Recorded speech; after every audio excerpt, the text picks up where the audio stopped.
સંકલ્પ કર્યો, જ્યાં જલ નીચે મૂક્યું ત્યાં ભગવાને બલીને કહ્યું, બલી આપ. બલીએ કહ્યું, મહારાજ માપી લ્યો. અને જ્યાં માપી લ્યો એમ કીધું ત્યાં તો ભગવાન વામનમાંથી વિરાટ થયા. એક ડગલામાં પૃથ્વીનું રાજ્ય આવી ગયું, બીજો ડગલો બ્રહ્મલોકમાં પહોંચ્યો. એક પગ આયા અને બીજો બ્રહ્મલોકમાં. બ્રહ્માએ ભગવાનના ચરણને ઓળખી લીધો, કમંડલમાંથી જલ પધરાયું અને એના પાદનું પ્રક્ષાલન કર્યું, એમની પૂજા કરી અને અંદરથી સુર સહિત ગંગાજી પ્રગટ થયા. બે ડગલામાં તો આખું બધું માપી લીધું. ત્રીજા ડગલા માટે ભગવાન બલીને પરેશાન કરવા લાગ્યા. બતાવ હે અસુરપતિ, મારે ત્રીજું ડગલું ક્યાં મૂકવું? ત્રણ ડગલા પૃથ્વી નું તે દાન કરવાનો સંકલ્પ કર્યો અને હજી તો આ બે જ ડગલા થયા. ત્રીજું ડગલું મૂકવાની તો હવે મને તું જગ્યા બતાવ. હવે ક્યાંય બીજે જગ્યા જ નથી, ક્યાં મૂકવું? બ્રાહ્મણને સંકલ્પિત દાન નહીં અપાય તો ભલે તું નરકગામી થઈશ, નરકમાં જઈશ અને તારે નરકમાં જવું પડશે. રાજા તું મને છેતરે છે. બલિ રાજા થરથર કાપવા લાગ્યા. ભગવાનની સામે હાથ જોડી અને કહ્યું કે મહારાજ, કદાચ મારે નરકમાં જવું પડે તો મને વાંધો નથી. દુનિયાનો દાતાર મારે આગળ માગવા આવ્યો હોય, મહારાજ હું ધન્ય બન્યો. ભગવાને કહ્યું તારે નરકમાં જવું હોય તો જજે, પણ પેલા સંકલ્પ પૂરો કર. એ હું કીધું એ પૂરું કર, તાર જ્યાં જવું હોય ત્યાં જા. ત્રીજું પગલું ક્યાં મૂકું બતાવ. આપણને એમ થાય કે ભગવાને એમ કેમ કર્યું, એ તો સર્વેશ્વર છે. ભારત તો બે ડગલામાં બધું એક જ ડગલામાં માપી દીધું હતું, બેની જરૂર ન પડત. પણ ત્રીજું ડગલું બાકી રાખ્યું, એ બે ડગલામાં બધું માપી લીધું. કારણ સખ્ય અને દાસ્ય નવધા ભક્તિમાંથી જતો હતી, પછી હવે શું લઈ લીધું? સખ્ય અને દાસ્ય. એ તો થઈ ગયું. સખા તરીકે એની યારે વર્તન કર્યું, દાસ તરીકે એની યારે વર્તન કર્યું. એક દાસ એ પોતે ભગવાનની સેવા કરે એવું વર્તન કર્યું. એટલે સખ્ય અને દાસ્ય થઈ ગયું. હવે એક જ બાકી રહ્યું, આત્મનિવેદન. હજી આત્મનિવેદન બાકી છે. સર્વ સમર્પણ કરી દીધું, સ્વ સમર્પણ નથી કર્યું. આ આત્મનિવેદન એટલે શરણાગતિ. બીજા અર્થમાં જીવ બે પ્રકારે બંધાયેલો, એક અહંતા અને મમતાથી. બલિએ જ્યારે બે ડગલામાં પોતાનું સર્વસ્વ આપી દીધું, એનો અર્થ એમ કે મમતાનો મેં ત્યાગ કર્યો. જ્યાં સુધી મમતાનો ત્યાગ ન કરીએ ત્યાં સુધી કોઈને કંઈ આપણે આપી શકતા નથી. એટલે જ્યારે યજ્ઞ હોમ વગેરે જે કંઈ કરીએ ને ત્યારે મમતાનો ત્યાગ કરવો ને, એમ આપણને યજ્ઞ દ્વારા જ્ઞાન મળે. વેદ આપણને એવું શીખવાડે. એટલે એની અંદર સ્વાહાકારમાં એમ આવે કે ઓમ વિષ્ણવે સ્વાહા ઇદમ વિષ્ણવે નમઃ, ઓમ ઇન્દ્રાય સ્વાહા ઇદમ ઇન્દ્રાય નમઃ, ઓમ અગ્નયે સ્વાહા ઇદમ અગ્નયે નમઃ, ઓમ સોમાય સ્વાહા ઇદમ સોમાય નમઃ. ના મામા એટલે મારું નથી, તારું છે. જેનું છે એને દઈ દેવાનું. પછી ભગવાન હું કે સ્વસ્થ મારું હતું તે આપી દીધું. એટલે આપણે ના મામા બોલીએ. એટલે કે મમતાનો ત્યાગ. બલિએ બધું આપી દઈ અને મમતાનો ત્યાગ કર્યો. પણ અહંતા રહી જાય તો ક્યારેક તો બધું માણસ આપી દે ને, પછી એનામાં અહંકાર આવે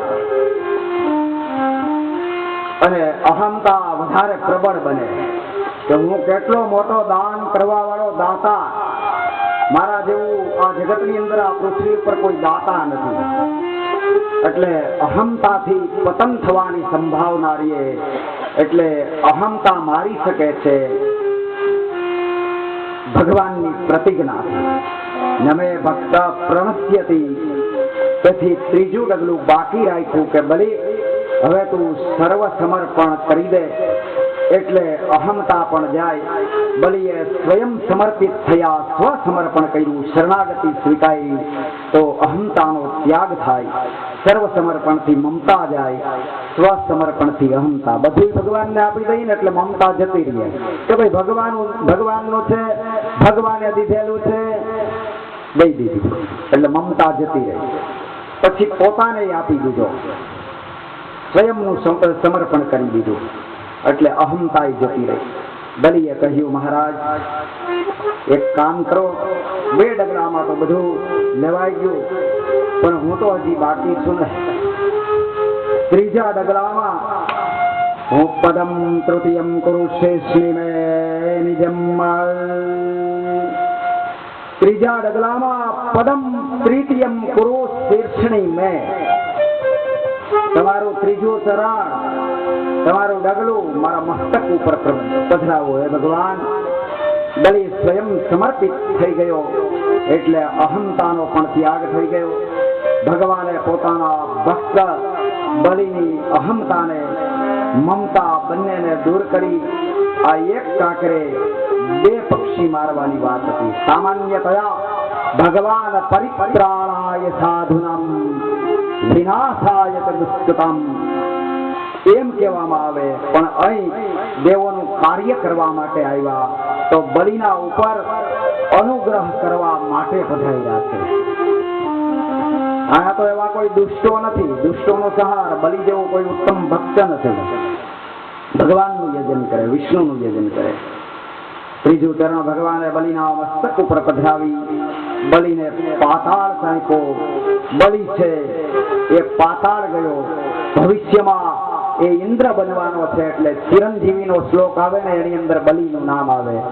અશ્વત્થામા બલિર્વ્યાસો હનુમંશ્ચ વિભીષણ કૃપ પરશુરામશ્ચ સપ્તેતા ચિરંજીવીન.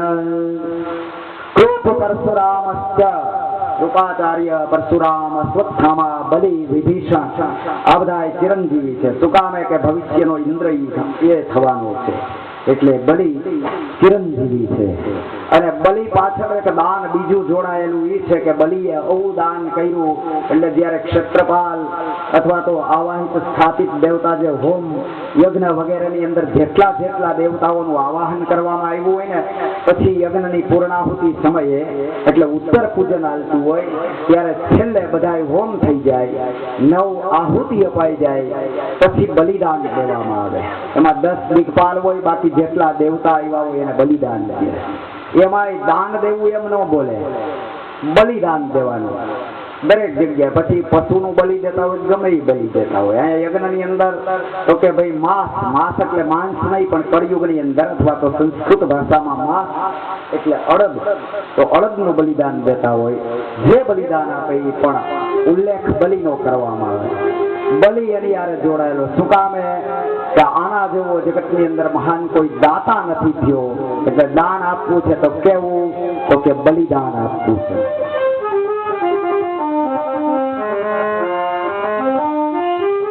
બલિને ભગવાને પાતાળ કાપ્યો, બલિને પોતાનો બનાવ્યો. ભગવાનના ભક્ત પ્રહલાદ આ બધી લીલા જોઈ અને પ્રસન્ન થયા. ધન્ય બન્યા. ભગવાને પ્રહલાદે કીધું કે તમે મને વચન આપ્યું છે અને આમ બધાનો ઉદ્ધાર પણ કર્યો. મારા પૌત્રનો, મારો તો ઉદ્ધાર કર્યો, મારા પિતાનો ઉદ્ધાર કર્યો, મારા દીકરાનો, એના દીકરાનો આપે ઉદ્ધાર કર્યો. ભગવાનની કૃપાથી ધન્ય બન્યા. જેની જેવી ભાવના હોય ભગવાન એને ઈચ્છિત વસ્તુ આપતા હોય.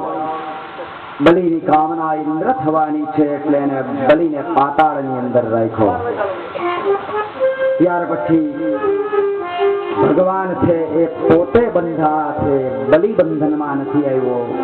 પછી બલિનું રક્ષણ કરવાની જવાબદારી તો કે ભગવાનની, એટલે બલિ અંદર છે, ભગવાન દરવાજે બેઠા છે. શું કામે? એનું ધ્યાન રાખવાનું. પછી એક દિવસ લક્ષ્મીજી છે એ નારાજ થાય છે, બહુ સમય વીતી જાય છે. ભગવાન છે એ ક્યાંય જોવામાં નથી આવતા, દ્રષ્ટિગોચર નથી થતા. એટલે લક્ષ્મીજી છે એમણે એવું નક્કી કર્યું કે ત્યાં હું જાઉં. લક્ષ્મીજી પધાર્યા. શ્રાવણ મહિનો આવ્યો. લક્ષ્મીજીએ પૂર્ણિમાના દિવસે બલિરાજાને કીધું કે આજે હું તારા હાથે રાખડી બાંધીશ.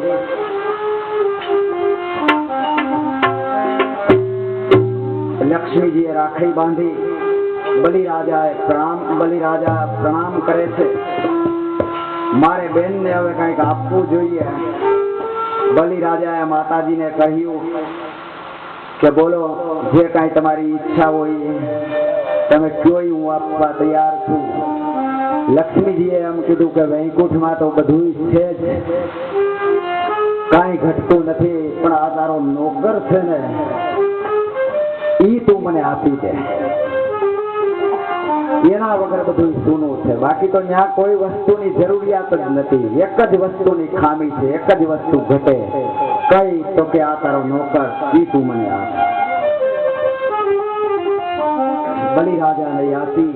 ભગવાન છે એના દ્વારે બેઠા. લક્ષ્મીજીએ એને રક્ષા દ્વારા એની રક્ષા કરી, એનું રક્ષણ કરે છે. બલિનું આજની તારીખે પાતાળમાં રક્ષણ થાય જ છે. દેહિતિમ વચનમ શ્રુત્વા દેહસ્થા પંચદેવતા મુખાન્નૈરગત્ય ગચ્છન્તિ દેહિ સ્ત્રીહિ સ્તુતિકીર્તયઃ. ભગવાનનું આ કથામૃત એનું પાન કરી અને આપણે ધન્ય થઈએ, કૃતાર્થ બનીએ એવી આ ભગવાનની, વામન ભગવાનનું આ ચરિત્ર અહીંયા સુખદેવજી મહારાજે પરીક્ષિતને વિસ્તારથી વર્ણવ્યું. કેમ કે પરીક્ષિતનો પ્રશ્ન એવો હતો કે આ કથા તમે મને વિસ્તારથી કહો. એટલે ભગવાને એને વિસ્તાર પૂર્વક આ કથા વર્ણવી. અને આ ભગવાનનું કથામૃત એવું છે કે અકાલ મૃત્યુહરણમ સર્વ વ્યાધિ વિનાશિનમ ભગવદ કથામૃતમ પિત્વા પુનર્જન્મ ન વિદ્યતે. વામન કથામૃતમ પિત્વા પુનર્જન્મ ન વિદ્યતે. કાયેન વાચા મનસેન્દ્રિયૈર્વા બુદ્ધ્યાત્મના વા પ્રકૃતે સ્વભાવાत्. કાયેન વાચા મનસેન્દ્રિયૈર્વા બુદ્ધ્યાત્મના વા પ્રકૃતે સ્વભાવાत्. કરોમિ યદ્ યत् સકલં પરસ્મૈ નારાયણાયેતિ સમર્પયામિ. બોલીએ શ્રી દ્વારિકાધીશ કી જય. કૃષ્ણ કનૈયા કી જય. શ્રી વામન ભગવાન કી જય. શ્રી નૃસિંહ ભગવાન કી જય. શ્રી હનુમાનજી મહારાજ કી જય. શ્રી ગોવર્ધનનાથ કી જય. શ્રી સદગુરુદેવ કી જય. સનાતન ધર્મ કી જય. ઓમ નમઃ પાર્વતી પતયે. હર હર મહાદેવ.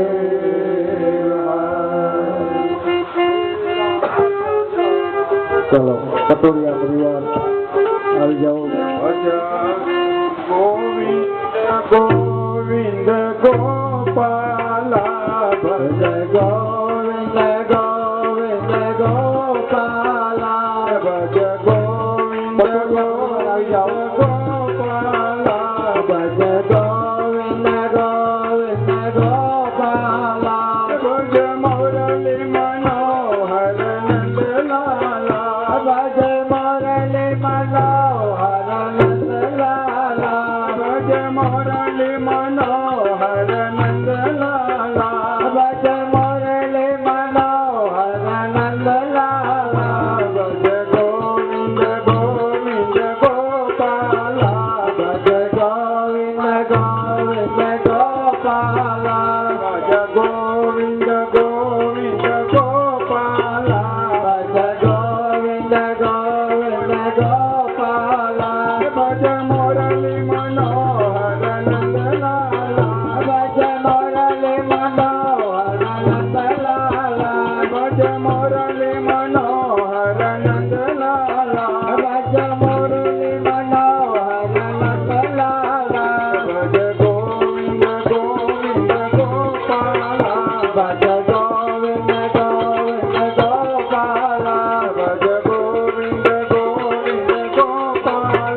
Yada